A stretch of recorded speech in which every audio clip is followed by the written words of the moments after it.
Punjabi radio ਜੋ S ਸੁਣ ਰਹੇ ਸਾਰੇ ਸਰੋਤਿਆਂ ਨੂੰ ਬਲਵਿੰਦਰ ਕੌਰ ਵੱਲੋਂ ਪਿਆਰ ਭਰੀ ਸਤਿ ਸ਼੍ਰੀ ਅਕਾਲ। ਪ੍ਰੋਗਰਾਮ ਖਬਰ ਤੇ ਨਜ਼ਰ ਪ੍ਰੋਗਰਾਮ ਦੇ ਵਿੱਚ ਖਬਰਾਂ ਤੇ ਨਜ਼ਰ ਮਾਰਾਂਗੇ। ਧੰਨਵਾਦ ਕਰਨਾ ਚਾਹੁੰਦੇ ਸਾਡੇ ਸਪਾਂਸਰ ਤੇ ਜਿਨ੍ਹਾਂ ਨੇ ਇਸ ਪ੍ਰੋਗਰਾਮ ਨੂੰ ਸਪਾਂਸਰ ਕੀਤਾ, ਸਭ ਤੱਕ ਪਹੁੰਚਾਇਆ। ਖਾਲਸਾ ਇੰਸ਼ੋਰੈਂਸ ਏਜੰਸੀ ਸੈਨੋ ਜੇ ਹਰ ਇੱਕ ਤਰ੍ਹਾਂ ਦੀ ਇੰਸ਼ੋਰੈਂਸ ਕਰਦੇ ਨੇ। 408 272 2500।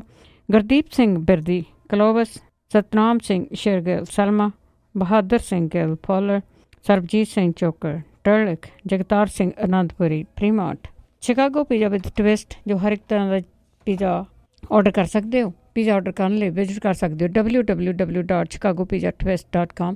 ਬਹੁਤ ਬਹੁਤ ਧੰਨਵਾਦ ਕਰਦੇ ਹਾਂ ਪ੍ਰੋਗਰਾਮ ਨੂੰ ਸਪਾਂਸਰ ਕੀਤਾ, ਸਭ ਤੱਕ ਪਹੁੰਚਾਇਆ। ਸਾਡੇ ਨਾਲ ਜੁੜ ਚੁੱਕੇ ਨੇ ਬਲਤੇਜ ਪੰਨੂ ਜੀ। ਸਤਿ ਸ਼੍ਰੀ ਅਕਾਲ, ਸਵਾਗਤ ਹੈ ਜੀ। ਧੰਨਵਾਦ ਜੀ, ਬਹੁਤ ਮਿਹਰਬਾਨੀ। ਹਾਂਜੀ, ਸਭ ਤੋਂ ਪਹਿਲਾਂ ਖਬਰ ਕਰਦੇ ਹਾਂ ਜੀ। ਜਿਹੜੀ ਚੰਗੀ ਖਬਰ ਆ ਕਰਤਾਰਪੁਰ ਲਾਂਘੇ ਦੀ, ਜਿੱਥੇ ਨਜ਼ਰਾਂ ਟਿਕੀਆਂ ਪਈਆਂ ਜੀ ਸਾਰਿਆਂ ਦੀਆਂ, ਉੱਥੇ ਮੀਟਿੰਗ ਤੋਂ ਬਾਅਦ ਓਵਰ ਬ੍ਰਿਜ ਬਣਾਉਣ ਦਾ ਕੰਮ ਸ਼ੁਰੂ ਹੋਇਆ। ਦੇਖੋ ਜੀ, ਇਹ ਦੋਨਾਂ ਸਾਈਡਾਂ ਦੇ ਜਿਹੜੇ ਆਫੀਸਰ ਸੀਗੇ, ਉਹਨਾਂ ਦੀ ਲੰਬੀ ਮੀਟਿੰਗ ਜਿਹੜੀ ਆ ਉਹ ਚੱਲੀ। ਬੇਸ਼ੱਕ ਇਹਦੇ ਜਿਹੜਾ ਸੀਗਾ ਦੀ ਮੀਡੀਅਮ ਤਾਂ ਬਹੁਤਾ ਨੇੜੇ ਨਹੀਂ ਆਉਣ ਦਿੱਤਾ ਗਿਆ। ਇਹ ਡੇਰਾ ਬਾਬਾ ਨਾਨਕ ਦੇ ਤੇ ਜਿਹੜੀ ਲੱਗਦੀ ਸਰਹੱਦ ਆ ਜ਼ੀਰੋ ਲਾਈਨ ਦੇ ਉੱਤੇ ਦੋਨਾਂ ਅਧਿਕਾਰੀਆਂ ਦੀ ਮੀਟਿੰਗ ਹੋਈ। ਇਹਦੇ 'ਚ ਜਿਹੜਾ ਰਾਵੀ ਦਰਿਆ ਦੇ ਉੱਤੇ ਬਣਨ ਵਾਲੇ ਪੁਲ ਨੂੰ ਲੈ ਕੇ ਜਿਹੜੇ ਟੈਕਨੀਕਲ ਐਕਸਪਰਟ ਸੀਗੇ, ਉਹਨਾਂ ਨੇ ਇਹ ਵਿਚਾਰ ਚਰਚਾ ਜਿਹੜੀ ਸੀ ਉਹ ਸ਼ੁਰੂ ਕੀਤੀ। ਸੀਗਲ ਇੰਡੀਆ ਪ੍ਰਾਈਵੇਟ ਲਿਮਟਿਡ ਨੇ, ਜਿਹੜਾ ਕਿ ਲਾਂਘੇ ਦੇ ਨਿਰਮਾਣ ਦੇ ਵਿੱਚ ਲੱਗੀ ਹੋਈ ਹੈ ਜੀ। ਭਾਰਤ ਪਾਕਿਸਤਾਨ ਸਰਹੱਦ ਦੇ ਉੱਤੇ ਜ਼ੀਰੋ ਲਾਈਨ ਤੇ ਬਣਨ ਵਾਲੇ ਪੁਲ ਦਾ ਕੰਮ ਕੁਝ ਜਿਹੜਾ ਜੀ ਦਿਨ ਪਹਿਲਾਂ ਸ਼ੁਰੂ ਕੀਤਾ ਸੀਗਾ। ਇਹ 100 ਮੀਟਰ ਲੰਬਾ ਤੇ 5.5 ਮੀਟਰ ਉੱਚਾ ਹੋਊਗਾ। ਜੁਲਾਈ ਤੋਂ ਪਹਿਲਾਂ ਪੁਲ ਦੇ ਪਿੱਲਰ ਬਣਾਉਣ ਦਾ ਕੰਮ ਪੂਰਾ ਕਰ ਲਿਆ ਜਾਊਗਾ, ਕਿਉਂਕਿ ਜੁਲਾਈ 'ਚ ਬਰਸਾਤਾਂ ਫਿਰ ਸ਼ੁਰੂ ਹੋ ਜਾਂਦੀਆਂ ਨੇ। 2 ਅਪ੍ਰੈਲ ਨੂੰ ਰੱਖੀ ਗਈ ਜੀ ਮੀਟਿੰਗ ਸੀਗੀ, ਜਿਹੜੀ ਉਹ ਕੈਂਸਲ ਹੋ ਗਈ ਸੀ। ਕੁਝ ਇਤਰਾਜ਼ ਜਿਹੜੇ ਭਾਰਤ ਨੇ ਉਠਾਏ ਸੀ, ਉਹ ਇਤਰਾਜ਼ ਦੂਰ ਕੀਤੇ ਪਾਕਿਸਤਾਨ ਨੇ, ਔਰ ਉਹਦੇ ਤੋਂ ਬਾਅਦ ਇਹ ਟੈਕਨੀਕਲ ਜਿਹੜੇ ਐਕਸਪਰਟ ਨੇ, ਉਹਨਾਂ ਦੀ ਇਹ ਮੀਟਿੰਗ ਦੁਬਾਰਾ ਹੋਈ। ਇਹਦੇ ਵਿੱਚ national highway authority, land port authority, PWD, custom, BSF ਦੇ ਅਧਿਕਾਰੀ ਵੀ ਜਿਹੜੇ ਉਹ ਸ਼ਾਮਲ ਹੋਏ। ਇਹਦੇ ਵਿੱਚ ਕਈ ਜਿਹੜੇ ਟੈਕਨੀਕਲ ਪੁਆਇੰਟ ਸੀਗੇ ਉਹ ਵੇਖੇ ਗਏ। ਸੰਗਤਾਂ ਦੀ ਗਿਣਤੀ, ਲਾਂਘੇ ਵਾਲੀ ਸੜਕ ਦੀ ਬਣਤਰ, ਪਾਸਪੋਰਟ ਜਾਂ ਜਿਹੜੇ ਕਿਹੜੇ ਦਸਤਾਵੇਜ਼ ਦੇ ਉੱਤੇ ਜਿਹੜਾ ਜਾਣਾ, ਇਹ ਸਾਰੀਆਂ ਚੀਜ਼ਾਂ ਜਿਹੜੀਆਂ ਸੀਗੀਆਂ ਇਹਦੇ ਵਿੱਚ ਇਹਦੇ ਵਿਚਾਰੀਆਂ ਗਈਆਂ। ਜਿਹੜੀ ਇੰਟੈਗ੍ਰੇਟਿਡ ਚੈੱਕ ਪੋਸਟ ਤੇ ਜਿਹੜੇ ਟੈਕਨੀਕਲ ਕੁਝ ਪੁਆਇੰਟ ਨੇ, ਉਹਦੀ ਚਰਚਾ ਵੀ ਜਿਹੜੀ ਉਹ ਸੀਗੀ। ਚੰਗੇ ਮਾਹੌਲ ਦੇ ਵਿੱਚ ਇਹ ਜਿਹੜੀ ਮੀਟਿੰਗ ਉਹ ਹੋਈ, ਜਿਹੜੀ ਉਹ ਦੱਸੀ ਜਾਂਦੀ ਆ। ਔਰ ਡੇਰਾ ਬਾਬਾ ਨਾਨਕ ਦੇ ਕੋਲ ਜਿਹੜੀ ਇਹ ਸਰਹੱਦ ਆ ਜੀ, ਉਹਦੇ ਤੇ 100 ਮੀਟਰ ਲੰਬਾ ਨੇ ਦੱਸਿਆ ਕਿ 5.5 ਮੀਟਰ ਉੱਚਾ ਪੁਲ ਜਿਹੜਾ, ਇਹਦੀ ਰਸਮੀ ਤੌਰ ਦੇ ਉੱਤੇ ਸ਼ੁਰੂਆਤ ਜਿਹੜੀ ਆ ਉਹ ਹੋ ਗਈ ਆ। ਔਰ ਇਹ ਵੀ ਕਿਹਾ ਜਾ ਰਿਹਾ ਜੀ ਕਿ ਨਾ ਸਿਰਫ ਦਿਨ ਦੇ ਸਮੇਂ ਬਲਕਿ ਰਾਤ ਦੇ ਸਮੇਂ ਵੀ ਇਹਦੇ ਉੱਤੇ ਕੰਮ ਜਿਹੜਾ ਹੋਊਗਾ, ਤਾਂ ਕਿ ਇਹਨੂੰ ਜਿਹੜਾ ਮਿੱਥਿਆ ਹੋਇਆ ਸਮਾਂ ਉਹਦੇ ਵਿੱਚ ਇਹ ਮੁਕੰਮਲ ਕੀਤਾ ਜਾ ਸਕੇ। ਚੰਗੀ ਗੱਲ ਹੈ ਜੀ, ਹੋਣਾ ਵੀ ਚਾਹੀਦਾ ਹੈ। ਅਤੇ ਅੱਗੇ ਗੱਲ ਕਰਦੇ ਹਾਂ ਕਿ ਜਿਸ ਤਰ੍ਹਾਂ ਹੁਣ ਇਲੈਕਸ਼ਨਾਂ ਹੈਗੀਆਂ, ਚੋਣਾਂ ਦਾ ਮੌਕਾ ਹੈ, ਅਤੇ ਟਿਕਟਾਂ ਦੇ ਚਾਹਵਾਨ ਆ ਜਿਹੜੇ ਉਹ ਡੱਡੂ ਛੜੱਪੇ ਲਾ ਰਹੇ, ਕੋਈ ਇੱਧਰ ਕੋਈ ਉੱਧਰ। ਬਿਲਕੁਲ ਜੀ, ਇਹ ਟਿਕਟੂ ਜਿਹੜੇ ਨੇ ਜੀ ਇਹ ਨਿਕਲਦੇ ਨੇ। ਜਿਵੇਂ ਬਰਸਾਤਾਂ ਦਾ ਮੌਸਮ ਹੁੰਦਾ ਜੀ, ਉਵੇਂ ਹੀ ਇਹ ਚੋਣਾਂ ਦਾ ਮੌਸਮ ਹੁੰਦਾ। ਤੇ ਉਹਦੇ ਵਿੱਚ ਫਿਰ ਜਿਹੜਾ ਜੀ ਕੋਈ ਕਿਸੇ ਪਾਸੇ ਭੱਜ ਕੇ ਛਾਲ ਮਾਰ ਕੇ ਚਲੇ ਜਾਂਦਾ, ਕੋਈ ਕਿਸੇ ਪਾਸੇ। ਇਹ ਅੱਜ ਕੱਲ੍ਹ ਜਿਹੜਾ ਸੀਜ਼ਨ ਹੈ ਨਾ, ਛੁੱਟੀਆਂ ਦਾ ਸੀਜ਼ਨ, ਇਹਦੇ ਦੌਰਾਨ ਜੇ ਟ੍ਰੇਨ ਦੀ ਟਿਕਟ ਵੀ ਲੈਣੀ ਹੋਵੇ ਤਾਂ ਉਹ ਵੀ ਕਈ ਸਿਫਾਰਸ਼ਾਂ ਪਾਉਣੀਆਂ ਪੈਂਦੀਆਂ ਨੇ। ਟ੍ਰੇਨ ਦੀ ਟਿਕਟ ਵੀ ਜਿਹੜੀ ਹੈ ਜੀ ਉਹ ਨਹੀਂ ਮਿਲਦੀ ਦਿੱਲੀ ਜਾਣ ਵਾਸਤੇ। ਪਰ ਦਿੱਲੀ ਜਾਣ ਲਈ ਲੋਕ ਸਭਾ ਦੀ ਟਿਕਟ ਜਿਹੜੀ ਹੈ ਜੀ, ਇਹ ਟਿਕਟੂ ਐਸਾ ਜੁਗਾੜ ਲਾਉਂਦੇ ਆ ਕਿ ਮਿੰਟੋ ਮਿੰਟੀ ਜਿਹੜਾ ਜੀ ਸਾਰਾ ਕੁਛ ਉਥਲ ਪੁਥਲ ਕਰਕੇ ਰੱਖ ਦਿੰਦੇ। ਔਰ ਲੋਕਾਂ ਨੂੰ ਸਮਝ ਨਹੀਂ ਆਉਂਦੀ ਕਿ ਕਿਹੜਾ ਕਿਸ ਪਾਸੇ ਵੱਲ ਜਿਹੜਾ ਜੀ ਉਹ ਚਲੇ ਗਿਆ। ਜਿਹੜੇ ਸ਼ਤਰੂਘਨ ਸਿਨਹਾ BJP ਦੇ ਵਿੱਚ ਸੀਗੇ, ਔਰ ਉਹ ਪਿਛਲੇ ਦਿਨੀ ਕਾਂਗਰਸ ਦੇ ਵਿੱਚ ਗਏ। ਚਲੋ ਇਹ ਤਾਂ ਨੈਸ਼ਨਲ ਲੈਵਲ ਦੀ ਗੱਲ ਆ। ਔਰ ਉਹਨਾਂ ਦੀ ਟਿਕਟ ਜਿਹੜੀ ਸੀ ਉੱਥੇ ਉਹਨਾਂ ਨੂੰ ਪਟਨਾ ਸਾਹਿਬ ਤੋਂ ਮਿਲ ਗਈ। ਉਹਨਾਂ ਦੀ ਪਤਨੀ ਜਿਹੜੀ ਆ ਪੂਨਮ ਸਿਨਹਾ, ਉਹ ਸਮਾਜਵਾਦੀ ਪਾਰਟੀ ਦੇ ਵਿੱਚ ਸ਼ਾਮਲ ਜਿਹੜਾ ਜੀ ਉਹ ਹੋ ਗਏ। ਔਰ ਰਾਜਨਾਥ ਹੋਰਾਂ ਦੇ ਖਿਲਾਫ ਲਖਨਊ ਤੋਂ ਉਹਨੂੰ ਉਮੀਦਵਾਰ ਜਿਹੜਾ ਜੀ ਉਹ ਬਣਾਉਣ ਦਾ ਐਲਾਨ ਕਰ ਦਿੱਤਾ ਗਿਆ। ਔਰ 18 ਤਰੀਕ ਨੂੰ ਆਪਣੇ ਕਾਗਜ਼ ਜਿਹੜੇ ਜੀ ਉਹ ਦਾਖਲ ਕਰੂਗੀ। ਇਹ ਸੀ ਨੈਸ਼ਨਲ ਲੈਵਲ ਦੇ। ਤੇ ਆਪਾਂ ਪੰਜਾਬ ਲੈਵਲ ਤੇ ਜਿਹੜਾ ਜੀ ਉਹ ਆ ਜਾਈਏ ਤਾਂ ਕਾਂਗਰਸ ਦੇ ਰਾਜ ਸਭਾ ਦੇ ਮੈਂਬਰ ਸ਼ਮਸ਼ੇਰ ਸਿੰਘ ਦੂਲੋ ਹੋਰਾਂ ਦੀ ਜਿਹੜੀ ਪਤਨੀ ਆ ਹਰਬੰਸ ਕੌਰ ਦੂਲੋ, ਉਹ ਵੀ ਆਮ ਆਦਮੀ ਪਾਰਟੀ ਦੇ ਵਿੱਚ ਜਿਹੜਾ ਜੀ ਉਹ ਸ਼ਾਮਲ ਹੋ ਗਏ। ਔਰ ਬੜੀ ਤੇਜ਼ੀ ਦੇ ਨਾਲ ਵਾਪਰੇ ਸਾਰੇ ਜਿਹੜਾ ਘਟਨਾ ਕ੍ਰਮ ਸੀਗਾ ਜੀ, ਉਹਦੀ ਜਲੰਧਰ ਦੇ ਵਿੱਚ ਪ੍ਰੈਸ ਕਾਨਫਰੰਸ ਕੀਤੀ ਗਈ। ਔਰ ਇਹਦੇ ਵਿੱਚ ਬਹੁਤੀ ਹੈਰਾਨਗੀ ਜਿਹੜੀ ਇਸ ਗੱਲ ਦੀ ਹੋਈ ਕਿ ਹਰਬੰਸ ਕੌਰ ਦੁੱਲੋ ਨੂੰ ਆਮ ਆਦਮੀ ਪਾਰਟੀ ਦੇ ਵਿੱਚ ਸ਼ਾਮਲ ਕਰਨ ਦੇ ਨਾਲ ਉਸੇ ਵੇਲੇ ਉਹਨੂੰ ਟਿਕਟ ਦੇ ਦਿੱਤੀ ਗਈ, ਉਹ ਵੀ ਉੱਥੋਂ ਜਿੱਥੋਂ ਪਹਿਲਾਂ ਉਮੀਦਵਾਰ ਐਲਾਨਿਆ ਹੋਇਆ ਸੀਗਾ ਜੀ, ਬਲਜਿੰਦਰ ਸਿੰਘ ਚੌਂਦਾ ਇੱਥੋਂ ਉਮੀਦਵਾਰ ਸੀਗਾ ਫਤਿਹਗੜ੍ਹ ਸਾਹਿਬ ਤੋਂ, ਉਹਦੇ ਤੋਂ ਟਿਕਟ ਜਿਹੜੀ ਜੀ ਉਹ ਵਾਪਸ ਲੈ ਲਈ ਗਈ ਔਰ ਇਹ ਹਰਬੰਸ ਕੌਰ ਦੁੱਲੋ ਨੂੰ ਟਿਕਟ ਜਿਹੜੀ ਜੀ ਉਹ ਦੇ ਦਿੱਤੀ ਗਈ। ਇੱਥੇ ਜਿਹੜੇ ਪਹਿਲਾਂ ਉਮੀਦਵਾਰ ਸੀਗੇ ਬਲਜਿੰਦਰ ਸਿੰਘ ਚੌਂਦਾ, ਉਹ ਵੀ ਹਾਜ਼ਰ ਸੀਗੇ ਔਰ ਪਾਰਟੀ ਵੱਲੋਂ ਇਹ ਕਿਹਾ ਗਿਆ ਕਿ ਚੌਂਦਾ ਸਾਹਿਬ ਨੇ ਹੀ ਇਹ ਕਿਹਾ ਜੀ ਕਿ ਉਹਨਾਂ ਨਾਲੋਂ ਬੈਟਰ ਉਮੀਦਵਾਰ ਜਿਹੜੇ ਹੋ ਸਕਦੇ ਆ। ਹੁਣ ਜਿਹੜੇ ਸਿਆਸੀ ਸਮੀਕਰਨ ਹੈ ਉਹ ਕਿੰਨੇ ਵਿਗੜਨਗੇ ਤੇ ਸੁਧਰਨਗੇ ਫਤਿਹਗੜ੍ਹ ਸਾਹਿਬ ਦੇ, ਤੇ ਆਉਂਦੇ ਦਿਨ ਜਿਹੜੇ ਆ ਜੀ ਉਹ ਦੱਸਣਗੇ, ਕਿਉਂਕਿ ਕਾਂਗਰਸੀ ਪਰਿਵਾਰ ਦੇ ਵਿੱਚੋਂ ਆਏ ਨੇ ਹਰਬੰਸ ਕੌਰ ਦੁੱਲੋ ਹੋਰੀ। ਇਸ ਕਰਕੇ ਜੇ ਕਾਂਗਰਸ ਦੀ ਵੋਟ ਜਿਹੜੀ ਆ ਜੀ ਉਹ ਵਿਗੜਦੀ ਆ, ਉੱਥੇ ਆਪਸ ਦੇ ਵਿੱਚ ਫਟਦੀ ਆ, ਜਿੱਥੋਂ ਕਿ ਡਾਕਟਰ ਅਮਰ ਸਿੰਘ ਹੋਰੀ ਕਾਂਗਰਸ ਦੇ ਉਮੀਦਵਾਰ ਨੇ, ਤੇ ਇਹਦਾ ਫਾਇਦਾ ਕਿਹਨੂੰ ਹੁੰਦਾ, ਇਹ ਜਿਹੜਾ ਜੀ ਉਹ ਵੱਡਾ ਸਵਾਲ ਰਹੂਗਾ। ਪਿਛਲੀ ਵਾਰੀ ਫਤਿਹਗੜ੍ਹ ਸਾਹਿਬ ਤੋਂ ਜਿਹੜੇ ਸੀਗੇ ਜੀ, ਜਦੋਂ ਆਮ ਆਦਮੀ ਪਾਰਟੀ ਦੀ ਹਨੇਰੀ ਸੀਗੀ 2014 ਦੇ ਵਿੱਚ, ਉਦੋਂ ਜਿਹੜਾ ਜੀ ਹਰਿੰਦਰ ਸਿੰਘ ਖਾਲਸਾ ਹੋਰੀ ਇੱਥੋਂ ਚੋਣ ਜਿੱਤ ਗਏ ਸੀਗੇ। ਇੱਕ ਹੋਰ ਨਵਾਂ ਰਾਜਸੀ ਜਿਹੜਾ ਘਟਨਾਕ੍ਰਮ ਜਿਹਦੀ ਚਰਚਾ ਇਸ ਵੇਲੇ ਵੱਡੇ ਪੱਧਰ ਦੇ ਉੱਤੇ ਛਿੜਪੀ ਆ, ਉਹ ਵੀ ਅੱਜ ਭਲਕ ਜਿਹੜਾ ਜੀ ਉਹ ਹੋ ਸਕਦਾ। ਇਹ ਹੈ ਜੀ ਕਿ ਜਿਹੜੇ ਮਾਲਵੇ ਦੇ ਵਿੱਚੋਂ ਇੱਕ ਵਾਰੀ ਮੈਂਬਰ ਪਾਰਲੀਮੈਂਟ ਰਹੇ ਔਰ ਆਪਣੇ ਆਪ ਨੂੰ ਆਵਾਜ਼ੇ ਪੰਜਾਬ ਜਿਹੜਾ ਜੀ ਉਹ ਅਖਵਾਉਂਦੇ ਜਿਹੜੇ ਜਗਮੀਤ ਸਿੰਘ ਬਰਾੜ ਹੋਰਾਂ ਦਾ ਚਰਚਾ ਇੱਕ ਵਾਰੀ ਫੇਰ ਛਿੜਿਆ। ਇਹ ਕਿਹਾ ਜਾਂਦਾ ਕਿ ਜਗਮੀਤ ਸਿੰਘ ਬਰਾੜ ਹੋਰਾਂ ਨੇ ਕਾਂਗਰਸ ਦੇ ਵਿੱਚ ਵਾਪਸ ਜਾਣ ਦੀਆਂ ਬਹੁਤ ਕੋਸ਼ਿਸ਼ਾਂ ਕੀਤੀਆਂ, ਪਰ ਉਹਨਾਂ ਦੇ ਪੈਰ ਜਿਹੜੇ ਉਹ ਲੱਗਣ ਨਹੀਂ ਦਿੱਤੇ ਕਾਂਗਰਸੀਆਂ ਨੇ, ਔਰ ਕਾਂਗਰਸ ਤੋਂ ਜਿਹੜਾ ਜੀ ਨਿਰਾਸ਼ ਹੋਏ ਜਗਮੀਤ ਸਿੰਘ ਬਰਾੜ ਹੋਰੀ ਆ, ਉਹ ਜਿਹੜੇ ਕਿਸੇ ਸਮੇਂ ਵੀ ਤੱਕੜੀ 'ਚ ਤੁੱਲ ਸਕਦੇ ਆ। 19 ਅਪ੍ਰੈਲ ਨੂੰ ਇਹਦਾ ਐਲਾਨ ਜਿਹੜਾ ਜੀ ਉਹ ਹੋ ਸਕਦਾ ਆ। ਰਾਜਨੀਤੀ ਦੇ ਵਿੱਚ ਇਸ ਵੇਲੇ ਹਾਸ਼ੀਏ ਦੇ ਉੱਤੇ ਨਹੀਂ ਕਦੀ ਉਹ, ਕਿਉਂਕਿ ਇੱਕ ਗੱਲ ਜਿਹੜੀ ਆ ਜੀ ਉਹ ਕਹੀ ਜਾਂਦੀ ਹੈ ਕਿ ਕੁਝ ਪਰਸਨੈਲਿਟੀਜ਼ ਪੰਜਾਬ 'ਚ ਹੈਗੀਆਂ ਨੇ 3 ਦੇ ਕਰੀਬ, ਜਿਹੜੀਆਂ ਜਿਹੜੀ ਪਾਰਟੀ ਜਾਂਦੇ ਆ ਫਿਰ ਉਹਦੇ ਖਿਲਾਫ ਜਿਹੜਾ ਉਹ ਬੋਲਣਾ ਸ਼ੁਰੂ ਕਰ ਦਿੰਦੇ ਆ, ਤੇ ਉਹ ਉੱਥੋਂ ਉਹਨਾਂ ਨੂੰ ਜਿਹੜਾ ਪਾਰਟੀ ਨਿਕਾਲਾ ਫਿਰ ਹੋ ਜਾਂਦਾ। ਉਹਨਾਂ ਦੇ ਵਿੱਚੋਂ ਇੱਕ ਜਗਮੀਤ ਸਿੰਘ ਬਰਾੜ ਹੋਰੀ ਵੀ ਜਿਹੜਾ ਜੀ ਉਹ ਹੈਗੇ ਨੇ। ਇਹ ਵੀ ਕਿਹਾ ਜਾਂਦਾ ਕਿ ਉਹ ਖੜੀ ਬੱਸ ਦੇ ਵਿੱਚ ਚੜ੍ਹਨ ਦੇ ਆਦੀ ਨੇ। ਜਦੋਂ ਕਿਸੇ ਟਾਈਮ ਕਾਂਗਰਸ ਦੀ ਚੜ੍ਹਾਈ ਸੀ ਤਾਂ ਉਹ ਜਿਹੜੇ ਸੀਗੇ ਜੀ ਇੱਕ ਵੱਖਰੀ ਬਣੀ ਕਾਂਗਰਸ, ਉਹਦੇ ਨਾਲ ਜਾ ਤੁਰੇ। ਪਿਛਲੀਆਂ ਵਿਧਾਨ ਸਭਾ ਦੀਆਂ ਚੋਣਾਂ ਦੇ ਦੌਰਾਨ ਉਹਨਾਂ ਦਾ ਆਮ ਆਦਮੀ ਪਾਰਟੀ ਦੇ ਨਾਲ ਸਮਝੌਤਾ ਜਿਹੜਾ ਸੀਗਾ ਜੀ ਉਹ ਹੁੰਦਾ ਰਹਿ ਗਿਆ, ਪਰ ਉਹ ਤ੍ਰਿਣਮੂਲ ਕਾਂਗਰਸ ਦੇ ਵਿੱਚ ਜਿਹੜਾ ਜੀ ਉਹ ਜਾ ਵੜੇ।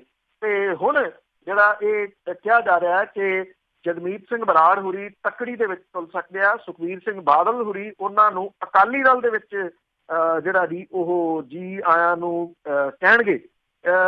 ਇੱਥੇ ਜਿਹੜਾ ਜੀ ਕਿਉਂਕਿ ਸੁਖਬੀਰ ਸਿੰਘ ਬਾਦਲ ਹੋਰਾਂ ਨੂੰ ਜਿਹੜਾ ਜੀ ਇੱਕ ਵਾਰੀ ਉਹਨਾਂ ਨੇ ਜਿਹੜਾ ਜੀ ਉਹ ਹਰਾਇਆ ਵੀ ਸੀਗਾ ਜੀ ਜਗਮੀਤ ਸਿੰਘ ਬਰਾੜ ਹੋਰਾਂ ਨੇ, ਔਰ ਉਦੋਂ ਸੁਖਬੀਰ ਸਿੰਘ ਬਾਦਲ ਹੋਰੀ ਕੋ 5000 ਵੋਟਾਂ ਦੇ ਫਰਕ ਦੇ ਨਾਲ ਜਿਹੜਾ ਜੀ ਹਾਰ ਗਏ ਸੀ। ਉਸ ਤੋਂ ਬਾਅਦ ਉਹ ਕੋਈ ਚੋਣ ਜਿਹੜਾ ਜੀ ਉਹ ਜਿੱਤ ਨਹੀਂ ਸਕੇ।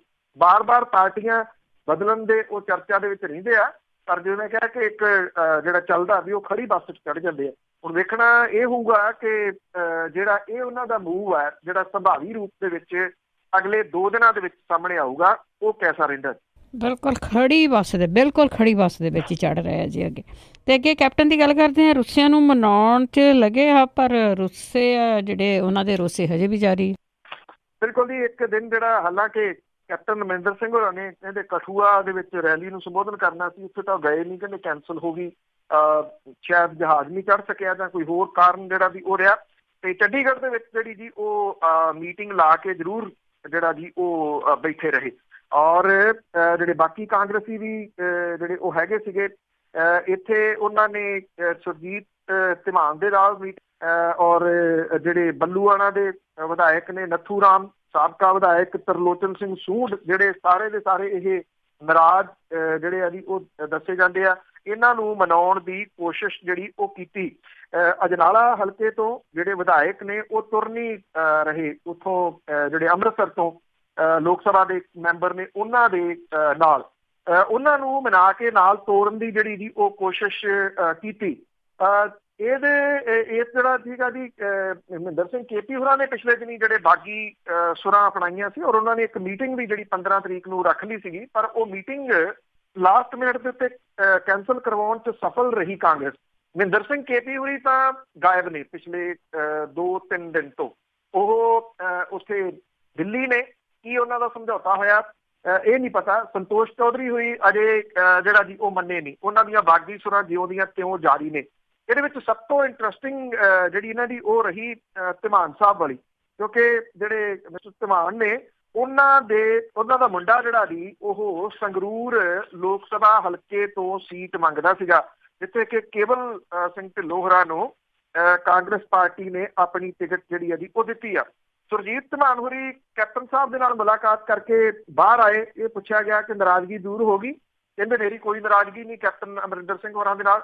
ਮੈਂ ਉਹਨਾਂ ਨੂੰ ਕਹਿ ਦਿੱਤਾ ਕਿ ਮੇਰੀ ਤੁਹਾਡੇ ਨਾਲ ਕੋਈ ਨਾਰਾਜ਼ਗੀ ਨਹੀਂ। ਜਦੋਂ ਇਹ ਪੁੱਛਿਆ ਗਿਆ ਕਿ ਤੁਹਾਡਾ ਮੁੰਡਾ ਤਾਂ ਕਹਿੰਦਾ ਆਜ਼ਾਦ ਤੌਰ ਦੇ ਉੱਤੇ ਚੋਣ ਲੜਨੀ ਆ, ਤੇ ਫਿਰ ਉਹਨਾਂ ਨੇ ਇਹ ਜਵਾਬ ਜਿਹੜਾ ਜੀ ਦਿੱਤਾ ਕਿ ਜੇ ਮੇਰਾ ਮੁੰਡਾ ਆਜ਼ਾਦ ਉਮੀਦਵਾਰ ਵਜੋਂ ਚੋਣ ਲੜਦਾ ਤਾਂ ਮੈਂ ਉਹਦੀ ਮਦਦ ਕਰੂੰਗਾ। ਇਹ ਵੀ ਪੁੱਛਿਆ ਗਿਆ ਕਿ ਫਿਰ ਪਾਰਟੀ, ਤਾਂ ਉਹਨਾਂ ਨੇ ਕਿਹਾ ਕਿ ਪਾਰਟੀ ਦੇ ਕਰਕੇ ਮੈਂ ਆਪਣਾ ਘਰ ਥੋੜੀ ਨਾ ਤੋੜ ਲੈਣਾ। ਉਹਨਾਂ ਨੇ ਕਿਹਾ ਕਿ ਮੇਰੇ ਵਾਸਤੇ ਮੇਰਾ ਘਰ ਜਿਹੜਾ ਜੀ ਉਹ ਪਹਿਲਾਂ, ਇਸ ਕਰਕੇ ਜੋ ਮੁੰਡੇ ਦਾ ਫੈਸਲਾ ਹੋਊਗਾ ਮੈਨੂੰ ਮਨਜ਼ੂਰ ਹੋਊਗਾ। ਇਹ ਉਹਨਾਂ ਨੇ ਗੱਲ ਕਹਿ ਕੇ ਕਾਂਗਰਸ ਦੀਆਂ ਮੁਸ਼ਕਲਾਂ ਜਿਹੜੀਆਂ ਜੀ ਇੱਕ ਕਿਸਮ ਦੇ ਨਾਲ ਵਧਾ ਦਿੱਤੀਆਂ ਨੇ। ਇਹ ਘਟਣ ਦੀ ਜਗ੍ਹਾ ਦੇ ਉੱਤੇ ਜਿਹੜੀਆਂ ਉਹ ਵੱਧ ਗਈਆਂ ਨੇ, ਕਿਉਂਕਿ ਜਿਹੜਾ ਸੰਗਰੂਰ ਲੋਕ ਸਭਾ ਹਲਕਾ ਆ ਉੱਥੇ ਕਾਂਗਰਸ ਦੀ ਫੁੱਟ ਜਿਹੜੀ ਆ ਉਹ ਕਾਫੀ ਵੱਡੇ ਪੱਧਰ ਦੇ ਉੱਤੇ ਸਾਹਮਣੇ ਆ ਰਹੀ ਹੈ। ਇੱਕ ਤਾਂ ਧੀਮਾਨ ਧੜਾ ਜਿਹੜਾ ਜੀ ਉਹ ਸਾਈਡਲਾਈਨ ਹੋ ਗਿਆ ਇੱਕ ਕਿਸਮ ਦੇ ਨਾਲ। ਉਹ ਜਿਹੜਾ ਰੋਡ ਸ਼ੋਅ ਹੋਇਆ ਸੀ ਉਹਦੇ ਵਿੱਚ ਉਹ ਨਹੀਂ ਪਹੁੰਚੇ। ਇਹ ਕਿਹਾ ਗਿਆ ਕੇਵਲ ਸਿੰਘ ਢਿੱਲੋਂ ਹੋਰਾਂ ਦੇ ਵੱਲੋਂ ਕਿ ਮੈਂ ਫੋਨ ਕੀਤਾ ਸੀ, ਉਹ ਕਹਿੰਦੇ ਮੈਂ ਆਊਂਗਾ ਛੇਤੀ, ਜਦੋਂ ਕਿ ਮਿਸਟਰ ਧੀਮਾਨ ਕਹਿੰਦੇ ਮੈਨੂੰ ਕੋਈ ਫੋਨ ਨਹੀਂ ਆਇਆ। ਕਹਿੰਦੇ ਉਹਨਾਂ ਦੇ PA ਦਾ ਫੋਨ ਆਇਆ ਸੀਗਾ। ਮੈਂ ਕਿਹਾ ਮੈਂ ਬਾਅਦ 'ਚ ਗੱਲ ਕਰੂੰਗਾ।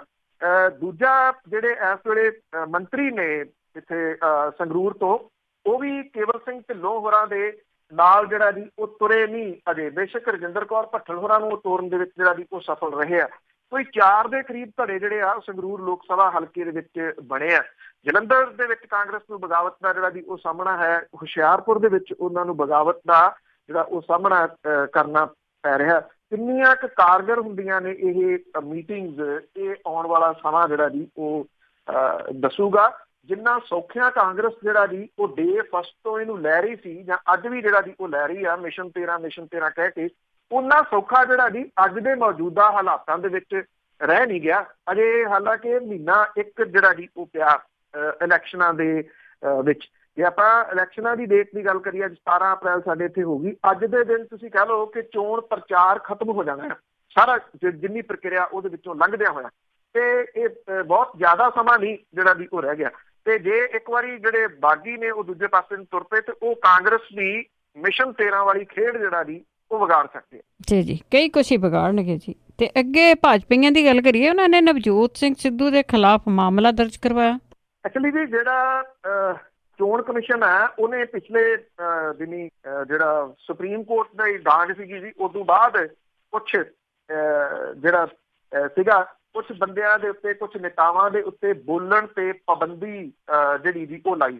ਬੇਸ਼ੱਕ ਇਸ ਪਾਬੰਦੀ ਦੇ ਵਿਰੋਧ ਦੇ ਵਿੱਚ ਮਾਇਆਵਤੀ ਹੋਰੀ ਸੁਪਰੀਮ ਕੋਰਟ ਪਹੁੰਚ ਗਏ। ਸੁਪਰੀਮ ਕੋਰਟ ਨੇ ਉਹਨਾਂ ਨੂੰ ਕੋਈ ਰਾਹਤ ਜਿਹੜੀ ਜੀ ਉਹ ਨਹੀਂ ਦਿੱਤੀ, ਔਰ ਇਹ ਆਖਿਆ ਕਿ ਜਿਹੜਾ ਚੋਣ ਕਮਿਸ਼ਨ ਹੈ ਲੱਗਦਾ ਉਹਦੀਆਂ ਸ਼ਕਤੀਆਂ ਜਿਹੜੀਆਂ ਜੀ ਉਹ ਵਾਪਸ ਆ ਗਈਆਂ ਨੇ, ਕਿਉਂਕਿ ਚੋਣ ਕਮਿਸ਼ਨ ਨੇ ਇਹ ਕਹਿਤਾ ਸੀ ਸੁਪਰੀਮ ਕੋਰਟ ਦੇ ਵਿੱਚ ਕਿ ਸਾਡੇ ਕੋਲੇ ਸ਼ਕਤੀਆਂ ਨਹੀਂ ਹੈਗੀਆਂ, ਤੇ ਸੁਪਰੀਮ ਕੋਰਟ ਨੇ ਇਹ ਕਿਹਾ ਫਿਰ ਸਾਈਡ ਤੇ ਹੋ ਜਾਓ, ਸ਼ਕਤੀਆਂ ਮੈਂ ਤੁਹਾਨੂੰ ਜਿਹੜਾ ਜੀ ਉਹ ਦਿਖਾਉਣਾ। ਬਾਅਦ ਦੇ ਵਿੱਚ ਜਿਹੜਾ ਇਹ ਚੋਣ ਕਮਿਸ਼ਨ ਸੀਗਾ ਉਹਨੇ ਕਿਸੇ ਤੇ 48 ਘੰਟੇ, ਕਿਸੇ ਦੇ 3 ਦਿਨ ਦੇ ਵਾਸਤੇ ਜਿਹੜੀ ਸੀ ਉਹ ਪਾਬੰਦੀ ਲਾ ਦਿੱਤੀ। ਔਰ ਮਾਇਆਵਤੀ ਹੁਰੀ ਤੇ ਜਿਹੜੇ ਯੋਗੀ ਆਦਿਤਿਆ ਨਾਥ ਸੀਗੇ, ਆਜ਼ਮ ਖਾਨ ਹੁਰੀ ਸੀਗੇ, ਇਹਦੇ ਨਾਲ ਮੇਨਕਾ ਗਾਂਧੀ, ਇਹ ਸਾਰਿਆਂ ਨੂੰ ਜਿਹੜਾ ਜੀ ਉਹ ਚੁੱਪ ਕਰਵਾ ਦਿੱਤਾ ਇੱਕ ਵਾਰੀ ਤੱਕ। ਓਪਨਲੀ ਕਿਸੇ ਸਟੇਜ ਦੇ ਉੱਤੋਂ ਨਹੀਂ ਬੋਲ ਸਕਦੇ ਜਿਹੜਾ ਜੀ। ਉਧਰ ਜਿਹੜੇ ਕਾਂਗਰਸ ਦੇ ਨੇਤਾ ਨੇ ਉਹ ਨਵਜੋਤ ਸਿੰਘ ਸਿੱਧੂ ਹੋਰੀ, ਉਹ ਆਪਣੇ ਬਿਆਨ ਦੀ ਵਜ੍ਹਾ ਕਰਕੇ ਜਿਹੜਾ ਜੀ ਉਹ ਮੁਸ਼ਕਲ ਦੇ ਵਿੱਚ ਘਿਰ ਗਏ। ਔਰ ਇਸ ਮੁਸ਼ਕਲ ਦੇ ਵਿੱਚ ਘਿਰਨ ਦੀ ਵਜ੍ਹਾ ਕਰਕੇ ਉਹਨਾਂ ਦੇ ਉੱਤੇ ਮਾਮਲਾ ਜਿਹੜਾ ਜੀ ਉਹ ਦਰਜ ਹੋ ਗਿਆ। ਜਿਹੜਾ ਕਟਿਹਾਰ ਇਹ ਪੈਂਦਾ ਬਿਹਾਰ ਦੇ ਵਿੱਚ, ਜਿੱਥੇ ਕਿ ਉਹ ਚੋਣ ਪ੍ਰਚਾਰ ਕਰਨ ਦੇ ਵਾਸਤੇ ਗਏ ਹੋਏ ਸੀਗੇ। ਜਿਹੜੇ ਭਾਰਤੀ ਜਨਤਾ ਪਾਰਟੀ ਵਾਲੇ ਆ ਜੀ ਉਹ ਬਿਆਨ ਤੋਂ ਖਫਾ ਸੀਗੇ, ਜਿਹਦੇ ਕਰਕੇ ਉਹਨਾਂ ਨੇ ਇਹ ਇਲੈਕਸ਼ਨ ਕਮਿਸ਼ਨ ਦੇ ਕੋਲੇ ਅਪਰੋਚ ਜਿਹੜੀ ਜੀ ਉਹ ਕੀਤੀ। ਨਵਜੋਤ ਸਿੰਘ ਸਿੱਧੂ ਹੋਰਾਂ ਨੇ ਨਰਿੰਦਰ ਮੋਦੀ ਹੋਰਾਂ ਨੂੰ ਲੋਕ ਸਭਾ ਚੋਣਾਂ ਦੇ ਵਿੱਚ ਹਰਾਉਣ ਲਈ ਮੁਸਲਿਮ ਭਾਈਚਾਰੇ ਨੂੰ ਇਕਜੁੱਟ ਹੋ ਕੇ ਵੋਟ ਪਾਉਣ ਦੀ ਅਪੀਲ ਜਿਹੜੀ, ਜਿਹਦੇ ਕਰਕੇ ਜਿਹੜਾ ਡਿਸਟ੍ਰਿਕਟ ਐਡਮਿਨਿਸਟ੍ਰੇਸ਼ਨ ਹੈ ਕਟਿਹਾਰ ਦਾ, ਉਹਨੇ ਨਵਜੋਤ ਸਿੰਘ ਸਿੱਧੂ ਹੋਰਾਂ ਦੇ ਖਿਲਾਫ FIR ਦਰਜ ਕਰਤੀ ਆ ਭਾਜਪਾਈਆਂ ਦੀ ਸ਼ਿਕਾਇਤ ਦੇ ਉੱਤੇ। ਬਿਹਾਰ ਦੇ ਮੁੱਖ ਚੋਣ ਅਧਿਕਾਰੀ ਜਿਹੜਾ ਜੀ, ਉਹਨੇ ਇਹ ਕਿਹਾ ਕਿ ਨਵਜੋਤ ਸਿੰਘ ਸਿੱਧੂ ਹੋਰਾਂ ਦੇ ਖਿਲਾਫ ਧਾਰਾ 123/3 ਦੇ ਤਹਿਤ ਕੇਸ ਦਰਜ ਕੀਤਾ ਗਿਆ। ਇਹ ਧਾਰਾ ਉਮੀਦਵਾਰਾਂ ਦੇ ਵੱਲੋਂ ਭਾਰਤੀ ਨਾਗਰਿਕਾਂ ਦੇ ਵਿੱਚ ਧਰਮ, ਜਾਤੀ, ਫਿਰਕੇ ਤੇ ਭਾਸ਼ਾ ਦੇ ਆਧਾਰ ਤੇ ਨਫ਼ਰਤ ਤੇ ਦੁਸ਼ਮਣੀ ਦੀ ਭਾਵਨਾ ਵਧਾਉਣ ਦੀਆਂ ਕੋਸ਼ਿਸ਼ਾਂ ਦੀ ਜਿਹੜੀ ਉਹ ਰੋਕ ਲਾਉਂਦੀ ਆ। ਨਵਜੋਤ ਸਿੰਘ ਸਿੱਧੂ ਹੋਰਾਂ ਦੀ ਬਿਆਨਬਾਜ਼ੀ ਤੋਂ ਬਾਅਦ ਵਿਵਾਦ ਜਿਹੜਾ ਜੀ ਉਹ ਖੜਾ ਹੋ ਗਿਆ ਸੀਗਾ। ਨਵਜੋਤ ਸਿੰਘ ਸਿੱਧੂ ਹੋਰਾਂ ਨੇ ਵਿਰੋਧੀ ਮਹਾਗਠਜੋੜ ਦੇ ਵਿੱਚ ਸ਼ਾਮਲ ਕਾਂਗਰਸੀ ਉਮੀਦਵਾਰ ਤਾਰਿਕ ਅਨਵਰ ਦੇ ਪੱਖ ਦੇ ਵਿੱਚ ਮੁਸਲਿਮ ਬਹੁ ਗਿਣਤੀ ਵਾਲੇ ਕਟਿਹਾਰ ਦੇ ਵਿੱਚ ਕਾਰਵਾਈ ਦੇ ਵਿੱਚ ਇੱਕ ਚੋਣ ਰੈਲੀ ਜਿਹੜੀ ਸੀ ਉਹਨੂੰ ਸੰਬੋਧਨ ਕਰਦਿਆਂ ਹੋਇਆ ਇਹ ਗੱਲ ਕਹੀ ਸੀ ਕਿ ਮੁਸਲਿਮਾਂ ਨੂੰ ਵੰਡਿਆ ਜਾ ਰਿਹਾ, ਔਰ ਉਹਨਾਂ ਨੇ ਇਹ ਕਿਹਾ ਸੀਗਾ ਕਿ ਜੇ ਤੁਸੀਂ ਇਕੱਠੇ ਰਹਿੰਦੇ ਹੋ ਤੇ ਤੁਹਾਡੇ ਉਮੀਦਵਾਰ ਨੂੰ ਕੋਈ ਹਰਾ ਨਹੀਂ ਸਕਦਾ। ਇਹੀ ਗੱਲ ਉਹਨਾਂ ਨੇ ਜਿਹੜੀ ਉਹ ਆਖੀ ਸੀਗੀ, ਜਿਹਦੇ ਕਰਕੇ ਨਵਜੋਤ ਸਿੱਧੂ ਹੋਰਾਂ ਦੇ ਉੱਤੇ ਮਾਮਲਾ ਦਰਜ ਜਿਹੜਾ ਦੀ ਉਹ ਹੋ ਗਿਆ। ਇਲੈਕਸ਼ਨ ਕਮਿਸ਼ਨ ਇਹਦੇ ਉੱਤੇ ਕੀ ਐਕਸ਼ਨ ਲੈਂਦਾ ਆ, ਇਹ ਅਜੇ ਜਿਹੜਾ ਦੀ ਉਹ ਵੇਖਣਾ ਪਊ ਜੀ। ਤੇ ਅੱਗੇ ਗੱਲ ਕਰਦੇ ਜੀ 1984 ਦੇ ਕਤਲੇਆਮ ਦਾ ਦੋਸ਼ੀ ਸੱਜਣ ਕੁਮਾਰ ਦੀ ਜੇਲ੍ਹ ਦੇ ਵਿੱਚ ਮਾਲੀ ਬਣਿਆ। ਉਹਦੀ ਇੱਕ ਜਿਹੜਾ ਸਰਸੇ ਦਾ ਮੁਖੀ ਆ, ਡੇਰੇ ਸਰਸੇ ਦਾ ਮੁਖੀ, ਕੰਮ ਉਹਨੂੰ ਵੀ ਜਿਹੜਾ ਦੀ ਇਹੀ ਜੇਲ੍ਹ ਦੇ ਵਿੱਚ ਜਿਹੜਾ ਮਿਲਿਆ ਹੋਇਆ ਜੀ ਮਾਲੀ ਦਾ। 1984 ਦੇ ਸਿੱਖ ਕਤਲੇਆਮ ਦੇ ਜਿਹੜਾ ਦੋਸ਼ੀ ਕਾਂਗਰਸੀ ਆਗੂ ਸੱਜਣ ਕੁਮਾਰ ਨੂੰ ਜੇਲ੍ਹ ਦੇ ਵਿੱਚ ਜਿਹੜਾ ਦੀ ਉਹ ਕੰਮ ਮਿਲਿਆ। ਹੁਣ ਇਹ ਮਾਲੀ ਦਾ ਕੰਮ ਹੈ। ਦਿੱਲੀ ਦੀ ਤਿਹਾੜ ਜੇਲ੍ਹ ਦੇ ਮੰਡੋਲੀ ਦੇ ਵਿੱਚ ਜਿਹੜਾ ਨਵਾਂ ਜੇਲ੍ਹ ਦਾ ਹਾਤਾ ਜਿਹੜਾ ਉਸਾਰਿਆ ਗਿਆ, ਉਹਦੇ ਵਿੱਚ 73 ਸਾਲਾ ਸੱਜਣ ਕੁਮਾਰ ਨੂੰ ਇੱਥੇ ਮਾਲੀਆਂ ਦੇ ਵਿੱਚ ਸ਼ਾਮਲ ਜਿਹੜਾ ਦੀ ਉਹ ਕੀਤਾ ਗਿਆ। ਜੇਲ੍ਹ ਦੇ ਵਿੱਚ ਜਿਹੜੀ ਗ੍ਰੀਨਰੀ ਆ ਉਹਨੂੰ ਕਾਇਮ ਰੱਖਣ ਦੇ ਵਾਸਤੇ ਬੂਟਿਆਂ ਦੀ ਸਾਂਭ ਸੰਭਾਲ ਜਿਹੜਾ ਜੀ ਇੱਥੇ ਰਹਿੰਦੇ ਜਿਹੜੇ ਲੋਕ ਨੇ ਉਹਨਾਂ ਦੇ ਵੱਲੋਂ ਕੀਤੀ ਜਾਂਦੀ ਆ। ਉਹਨਾਂ ਨੂੰ ਗੁੱਡਣਾ, ਪਾਣੀ ਪਾਉਣਾ। ਦਿੱਲੀ ਛਾਉਣੀ ਦੇ ਰਾਜਨਗਰ ਇਲਾਕੇ ਦੇ ਵਿੱਚ 1 ਤੇ 2 ਨਵੰਬਰ 84 ਨੂੰ 5 ਲੋਕਾਂ ਦੀ ਹੱਤਿਆ ਦੇ ਨਾਲ ਸੰਬੰਧਿਤ ਮਾਮਲੇ ਦੇ ਵਿੱਚ ਸਜ਼ਾ ਮਿਲਣ ਕਰਕੇ ਸੱਜਣ ਕੁਮਾਰ ਨੂੰ 3 ਮਹੀਨੇ ਪਹਿਲਾਂ ਹਾਈ ਕੋਰਟ ਦੇ ਮੂਹਰੇ ਉਹਨੇ ਜਿਹੜਾ ਸੀਗਾ ਸਰੈਂਡਰ ਕੀਤਾ ਸੀਗਾ 31 ਦਸੰਬਰ ਨੂੰ, ਔਰ ਹੁਣ ਇਹ ਕੰਮ ਉਹਨੂੰ 3 ਮਹੀਨੇ ਤੋਂ ਬਾਅਦ ਜਿਹੜਾ ਜੀ ਉਹ ਮਿਲਿਆ। ਇਹ ਵੀ ਕਿਹਾ ਜਾ ਰਿਹਾ ਜੀ ਕਿ ਉਹਦੀ ਸਿਹਤ ਦਾ ਜਿਹੜਾ ਖਿਆਲ ਰੱਖਦਿਆਂ ਹੋਇਆ ਇਸ ਕੰਮ ਦੇ ਉੱਤੇ ਉਹਨੂੰ ਲਾਇਆ ਗਿਆ ਆ। ਇਹਨੂੰ ਪਹਿਲਾਂ ਤਰਖਾਣਾ ਕੰਮ, ਬੇਕਰੀ ਤੇ ਕਿਤਾਬਾਂ ਦੀਆਂ ਜਿਹੜੀਆਂ ਜਿਲਤਾਂ ਚੜਾਉਣ ਦੇ ਕੰਮ ਦੇ ਉੱਤੇ ਵੀ ਵਿਚਾਰ ਜਿਹੜੀ ਉਹ ਹੋਈ ਸੀਗੀ, ਕਿਉਂਕਿ ਸੱਜਣ ਕੁਮਾਰ ਦੀਆਂ ਜੇਲ੍ਹ ਦੇ ਵਿੱਚੋਂ ਛੇਤੀ ਜ਼ਮਾਨਤ ਦੇ ਉੱਤੇ ਆਉਣ ਦੀਆਂ ਸਾਰੀਆਂ ਸੰਭਾਵਨਾਵਾਂ ਜਿਹੜੀਆਂ ਉਹ ਖਤਮ ਹੋ ਗਈਆਂ। ਸੁਪਰੀਮ ਕੋਰਟ ਨੇ ਉਹਦੀ ਜ਼ਮਾਨਤ ਦੀ ਅਰਜ਼ੀ ਦੇ ਉੱਤੇ ਸੁਣਵਾਈ ਜਿਹੜੀ ਆ ਉਹ ਅਗਸਤ ਮਹੀਨੇ ਦੇ ਵਿੱਚ ਪਾ ਦਿੱਤੀ ਹੈ, ਜਿਹਦੇ ਕਰਕੇ ਹੁਣ ਇਹ ਨਹੀਂ ਕਿਹਾ ਜਾ ਸਕਦਾ ਕਿ ਉਹਨੂੰ ਛੇਤੀ ਜਿਹੜੀ ਆ ਜੀ ਉਹ ਜ਼ਮਾਨਤ ਹੋ ਜਾਊਗੀ, ਕਿਉਂਕਿ ਅਗਸਤ ਮਹੀਨੇ ਦੇ ਵਿੱਚ ਹੀ ਇਹਦੀ ਸੁਣਵਾਈ ਜਿਹੜੀ ਆ ਜੀ ਉਹ ਹੋਊਗੀ। ਉਦੋਂ ਪਹਿਲਾਂ ਉਹਦੇ ਬਾਹਰ ਆਉਣ ਦੀ ਕੋਈ ਜਿਹੜੀ ਆ ਜੀ ਸੰਭਾਵਨਾ ਨਜ਼ਰ ਨਹੀਂ ਜਿਹੜਾ ਜੀ ਉਹ ਆਉਂਦੀ। ਕਿਤੇ ਨਾ ਕਿਤੇ ਚਲੋ ਬਹੁਤ ਦੇਰ ਦੇ ਬਾਅਦ ਜਿਹੜਾ ਜੀ ਉਹ ਇਨਸਾਫ 1984 ਦੇ ਸਿੱਖ ਕਤਲੇਆਮ ਦਾ ਕੁਛ ਜਿਹੜਾ ਜੀ ਉਹ ਮਿਲਿਆ। ਇਹਦੇ ਨਾਲ ਕੁਝ ਤਸੱਲੀ ਤਾਂ ਜਿਹੜੀ ਹੈ ਜੀ ਇਸ ਕਤਲੇਆਮ ਦੇ ਵਿੱਚ ਮਾਰੇ ਗਏ ਬੇਦੋਸ਼ੀ ਲੋਕਾਂ ਨੂੰ ਹੋ ਜੀ। ਤੇ ਜੇ ਅੱਗੇ ਗੱਲ ਕਰਦੇ ਹੈਗੇ ਆ, ਜਿਹੜਾ ਵਾਤਾਵਰਨ ਬਹੁਤ ਖਰਾਬ ਹੋਇਆ ਆ, ਤੇ ਕਹਿੰਦੇ ਜਿਹੜੀ ਬਠਿੰਡੇ ਦੀ ਰਿਫਾਈਨਰੀ ਆ ਉਸ ਨੇ ਲੋਕਾਂ ਦਾ ਜਿਹੜਾ ਸਾਹ ਲੈਣਾ ਵੀ ਆ, ਜੀਣਾ ਵੀ ਆ, ਦੁੱਭਰ ਕੀਤਾ ਹੋਇਆ ਉਸ ਧੂੰਏ ਨੇ। ਬਿਲਕੁਲ ਜੀ, ਦੇਖੋ ਇਸ ਤਰ੍ਹਾਂ ਹੈ ਕਿ ਇੰਡਸਟਰੀ ਬੜੀ ਜ਼ਰੂਰੀ ਆ, ਇੰਡਸਟਰੀ ਤੋਂ ਬਿਨਾਂ ਤਾਂ ਕੁਛ ਵੀ ਜਿਹੜਾ ਉਹ ਚੱਲਦਾ ਨੀਗਾ। ਪਰ ਇਹ ਆ ਕਿ ਜਿਹੜੇ ਵੱਡੇ ਲੋਕਾਂ ਦੀ ਇੰਡਸਟਰੀ ਆ, ਜਦੋਂ ਉਹਦੇ ਆਪਾਂ ਨਿਗਾਹ ਜਿਹੜੀ ਜੀ ਉਹ ਮਾਰਦੇ ਆ ਤੇ ਉਹ ਜਿਹੜਾ ਸਾਰਾ ਕੁਛ ਹੈ ਨਾ ਜੀ ਇਹਨੂੰ ਛਿੱਕੇ ਟੰਗ ਦਿੰਦੀ ਆ ਅਕਸਰ ਜਿਹੜਾ ਜੀ। ਔਰ ਇਸੇ ਤਰੀਕੇ ਦੇ ਨਾਲ ਕਿਉਂਕਿ ਬਠਿੰਡਾ ਰਿਫਾਈਨਰੀ ਜਿਹੜੀ ਕਿ ਲక్ష్ਮੀ ਮਿੱਤਲ ਤੇ HPCL ਦਾ ਸਾਂਝਾ ਪ੍ਰੋਜੈਕਟ ਹੈ, ਇਹਦੀ ਰੋਜ਼ ਦੀ ਕਰੀਬ 4 ਮਿਲੀਅਨ ਬੈਰਲ ਦੀ ਸਮਰੱਥਾ ਜਿਹੜੀ ਜੀ ਉਹ ਹੈਗੀ ਆ ਇਹ। ਔਰ ਜਿਹੜਾ ਤੇਲ ਸੋਧਕ ਇਹ ਕਾਰਖਾਨਾ, ਇਹਦੀਆਂ ਹੁਣ ਗੈਸ ਵਾਲੀ ਜਿਹੜੀ ਲਾਟ ਹੈ ਉਹਨੇ ਅੱਧੀ ਦਰਜਨ ਪਿੰਡਾਂ ਦਾ ਜਿਹੜਾ ਜੀ ਉਹ ਧੂੰਆਂ ਕੱਢ ਰੱਖਿਆ ਹੈ ਜੀ। ਔਰ ਇਹ ਜਿਹੜੀ ਚਿਮਨੀ ਆ ਇਹਦੇ ਚੋਂ ਕਈ ਘੰਟੇ ਲਾਟ ਜਿਹੜੀ ਆ ਉਹ ਅੱਗ ਵਾਲੀ ਨਿਕਲਦੀ ਆ, ਕਾਲਾ ਧੂੰਆਂ ਚਫੇਰੇ ਜਿਹੜਾ ਉਹ ਛਾ ਦਿੰਦਾ, ਔਰ ਇਹ ਪਿੰਡਾਂ ਦੀ ਜਿਹੜੀ ਜ਼ਿੰਦਗੀ ਆ ਉਹਨੂੰ ਨਰਕ ਬਣਾ ਰਹੀ ਹੈ। ਲੋਕਾਂ ਨੇ ਬਹੁਤ ਹੱਥ ਪੈਰ ਜਿਹੜੇ ਜੀ ਉਹ ਪਿਛਲੇ ਸਮੇਂ ਤੋਂ ਮਾਰੇ, ਕਿਤੇ ਉਹਨਾਂ ਦੀ ਕੋਈ ਸੁਣਵਾਈ ਨਹੀਂ ਹੋਈ। ਹਾਰ ਹੰਬ ਕੇ ਲੋਕ ਜਿਹੜੇ ਜੀ ਉਹ ਘਰਾਂ ਦੇ ਵਿੱਚ ਬਹਿ ਗਏ ਆ।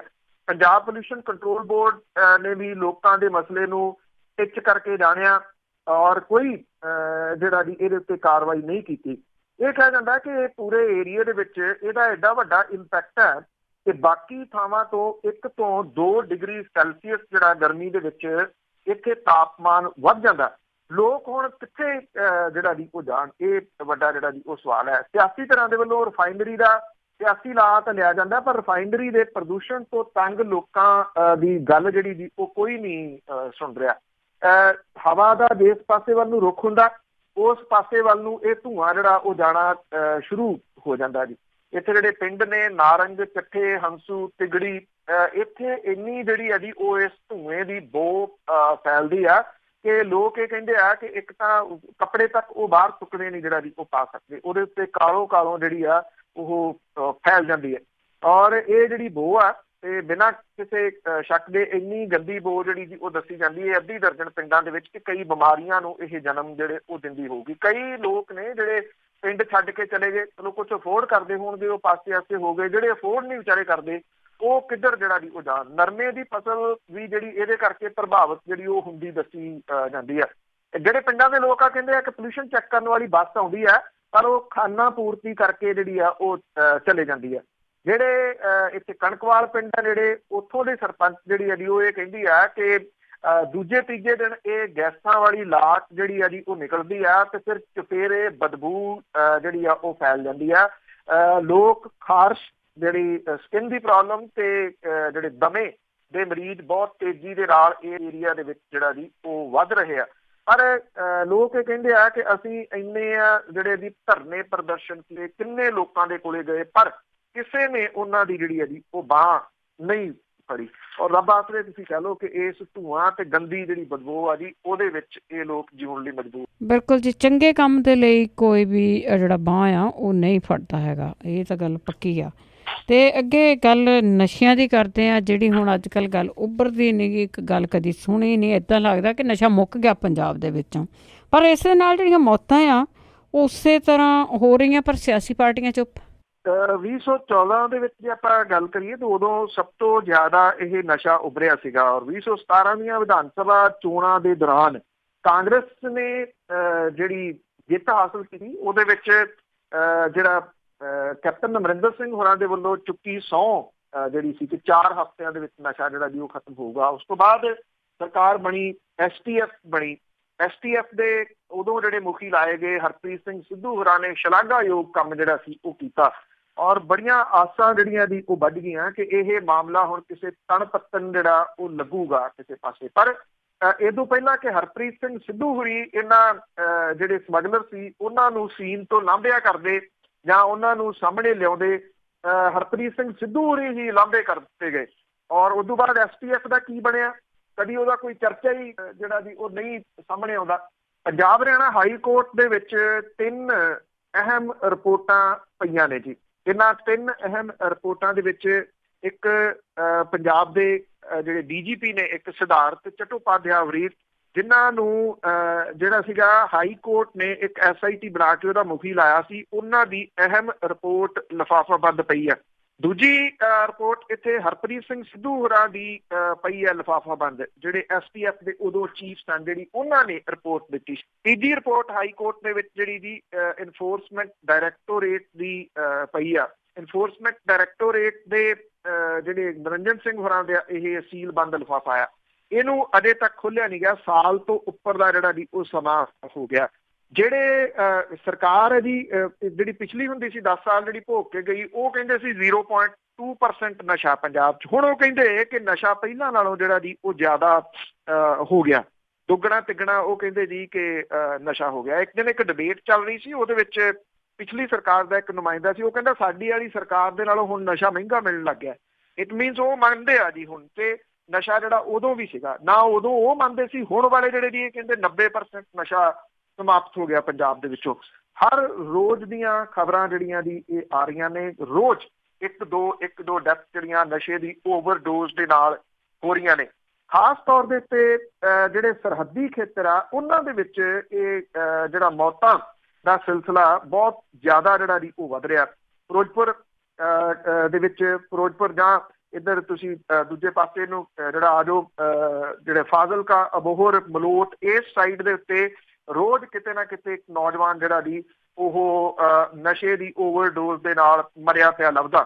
ਮਲੋਟ ਦੇ ਵਿੱਚ ਵੀ ਇੱਕ ਵਿਅਕਤੀ ਦੀ ਇਸੇ ਤਰੀਕੇ ਦੇ ਨਾਲ ਜਿਹੜਾ ਜੀ ਉਹ ਮੌਤ ਹੋ ਗਈ। ਉਹ ਪੈਟਰੋਲ ਪੰਪ ਦੇ ਉੱਤੇ ਬਣੇ ਬਾਥਰੂਮ ਦੇ ਅੰਦਰ ਗਿਆ, ਜਦੋਂ ਬਾਹਰ ਨਾ ਨਿਕਲਿਆ ਤੇ ਉੱਥੇ ਬਾਥਰੂਮ ਦਾ ਦਰਵਾਜ਼ਾ ਖੋਲ੍ਹਿਆ ਤੇ ਅੰਦਰ ਡਿੱਗਿਆ ਸੀ। ਸਿਰਿੰਜ ਉਹਦੇ ਉਹੀ ਜਿਵੇਂ ਇੱਕੋ ਤਰੀਕਾ ਦੀ ਮੌਤਾਂ ਦਾ ਤਕਰੀਬਨ ਜਿਹੜਾ ਸਾਹਮਣੇ ਆ ਰਿਹਾ। ਸਿਰਿੰਜ ਜਿਹੜੀ ਉਹ ਲੱਗੀ ਹੁੰਦੀ ਆ, ਉਹ ਪੁੱਟਣ ਦਾ ਸਮਾਂ ਨਹੀਂ ਜਿਹੜਾ ਜੀ ਉਹ ਮਿਲਦਾ। ਉਸੇ ਤਰੀਕੇ ਨਾਲ ਇਹ ਡੈਥ ਜਿਹੜੀਆਂ ਦੀ ਓਵਰਡੋਜ਼ ਦੇ ਨਾਲ ਹੋ ਰਹੀਆਂ ਨੇ।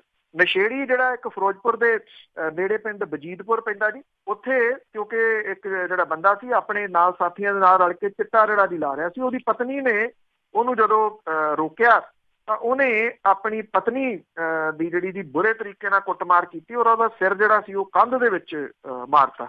ਔਰ ਕਿਉਂਕਿ ਨਸ਼ੇ ਦੇ ਵਿੱਚ ਸੀਗਾ ਜੀ, ਔਰ ਉਹਦੀ ਪਤਨੀ ਦੀ ਜਿਹੜੀ ਮੌਤ ਆ ਉੱਥੇ ਥਾਂ ਜਿਹੜਾ ਦੀ ਉਹ ਹੋ ਗਈ ਦੱਸੀ ਜਾਂਦੀ ਆ। ਆਂਢੀਆਂ ਗੁਆਂਢੀਆਂ ਨੇ ਚੁੱਕ ਕੇ ਉਹਨੂੰ ਹਸਪੀਟਲ ਪਹੁੰਚਾਇਆ, ਪਰ ਉਦੋਂ ਪਹਿਲਾਂ ਉਹ ਮਰ ਚੁੱਕੀ ਹੋਈ ਸੀ। 3 ਛੋਟੇ ਜਿਹੜਾ ਦੀ ਉਹਦੇ ਬੱਚੇ ਨੇ। ਇਹ ਕੋਈ ਇੱਕ ਜਗ੍ਹਾ ਦੀ ਜਿਹੜੀ ਉਹ ਗੱਲ ਨਹੀਂ ਗੀ। ਇੱਕ ਪਾਸੇ ਨਸ਼ੇੜੀ ਆਪ ਮਰ ਰਹੇ ਆ, ਦੂਜੇ ਪਾਸੇ ਉਹ ਜਿਹੜੇ ਉਹਨਾਂ ਦੇ ਪਰਿਵਾਰਕ ਮੈਂਬਰ ਆ ਉਹਨਾਂ ਦੀ ਜਾਨ ਦਾ ਖੌਅ ਵੀ ਜਿਹੜਾ ਜੀ ਉਹ ਬਣ ਰਹੇ ਆ। ਪਰ ਸਵਾਲ ਫਿਰ ਉੱਥੇ ਉਹੀ ਹੈ ਜੀ ਕਿ ਇਹਦਾ ਫਿਕਰ ਅਜੇ ਤੱਕ ਜਿਹੜਾ ਜੀ ਉਹ ਕਿਸੇ ਨੂੰ ਨਹੀਂ ਗਾ। ਔਰ ਖਾਸ ਤੌਰ ਦੇ ਉੱਤੇ 2014 ਦੇ ਵਿੱਚ ਜਿਵੇਂ ਇਹ ਮੁੱਦੇ ਵਜੋਂ ਉੱਭਰਿਆ ਸੀਗਾ ਔਰ ਬਾਅਦ ਦੇ ਵਿੱਚ 2017 ਦੇ ਵਿੱਚ ਜਿਵੇਂ ਇਹ ਮੁੱਦੇ ਵਜੋਂ ਉੱਭਰਿਆ ਸੀਗਾ, ਇਹਨਾਂ ਚੋਣਾਂ ਦੇ ਵਿੱਚ ਕੀ ਇਹ ਮੁੱਦਾ ਬਣ ਕੇ ਉੱਭਰੂ ਗਿਆ ਜਿਹੜਾ ਜੀ ਇਹ ਇਸ਼ੂ, ਇਹ ਵੱਡਾ ਸਵਾਲ ਹੈ ਜੀ। ਲੱਗਦਾ ਨਹੀਂ, ਕਿਉਂਕਿ ਸੱਤਾ ਜਿਹੜੇ ਜਿੰਨੀਆਂ ਵੀ ਸਿਆਸੀ ਪਾਰਟੀਆਂ ਨੇ ਜੀ ਹਾਲ ਦੀ ਘੜੀ ਉਹ ਇਸ ਮਾਮਲੇ ਦੇ ਉੱਤੇ ਤਕਰੀਬਨ ਚੁੱਪੀ ਜਾਪਦੇ ਆ। ਬਿਲਕੁਲ, ਵੈਸੇ ਬਹੁਤ ਆਪਾ-ਤਾਪੀ ਪਈ ਹੋਈ ਆ ਲੋਕਾਂ ਦੀ, ਕਿਸੇ ਨੂੰ ਕੋਈ ਪਰਵਾਹ ਨਹੀਂ। ਬਹੁਤ ਧੰਨਵਾਦ ਬਲਤੇਜ ਪੰਨੂ ਜੀ। ਮਿਹਰਬਾਨੀ ਜੀ, ਧੰਨਵਾਦ ਜੀ, ਸਤਿ ਸ਼੍ਰੀ ਅਕਾਲ ਜੀ। ਤੇ ਸੋ ਤੇ ਸਨ ਬਲਤੇਜ ਪੰਨੂ ਜੀ ਸਾਡੇ ਨਾਲ ਜੁੜਦੇ ਨੇ, ਕਰਦੇ ਨੇ ਖਬਰਾਂ। ਇਸੇ ਦੇ ਨਾਲ ਸਾਡਾ ਅੱਜ ਦਾ ਬੁਲਟਨ ਇੱਥੇ ਸਮਾਪਤ। ਬਲਵਿੰਦਰ ਕੌਰ ਵੱਲੋਂ ਆਪ ਸਭ ਨੂੰ ਹੀ ਪਿਆਰ ਭਰੀ ਸਤਿ ਸ੍ਰੀ ਅਕਾਲ।